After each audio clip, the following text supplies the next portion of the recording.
Endi foyda va risk o'rtasidagi muvozanat. Ya'ni har doim aytaman, foyda bilan risk moliya bozorlarida yonma-yon yuradi. Tushundinglar? Ya'ni yuqori foyda bu har doim yuqori risk degani. Har doim.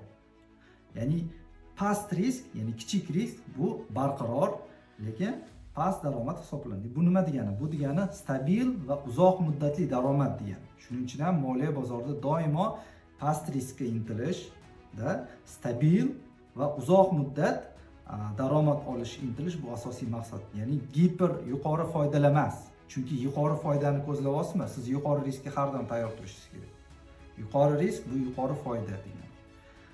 Va diversifikatsiya degan narsa. Ya'ni diversifikatsiya sizni aktivlaringizni, investitsiyalaringizni bu bir qator turlarga ajratish bo'lish, ya'ni birgina aktivga, ya'ni bizda barcha tuxumlarni bir savatga emas, ya'ni uni ajratish tushunchasi mavjud. Ya'ni turli xil aktiv turlariga, turli sektorlarga bu bo'lish hisoblanadi. Ya'ni bu diversifikatsiya riskni kamaytirish kalit hisoblanadi.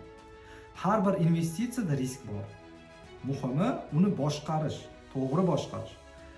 Professional investorlar riskni yo'q qilishmaydi, ular riskni nazorat qilishadi. Buni bilib olish juda ham muhim.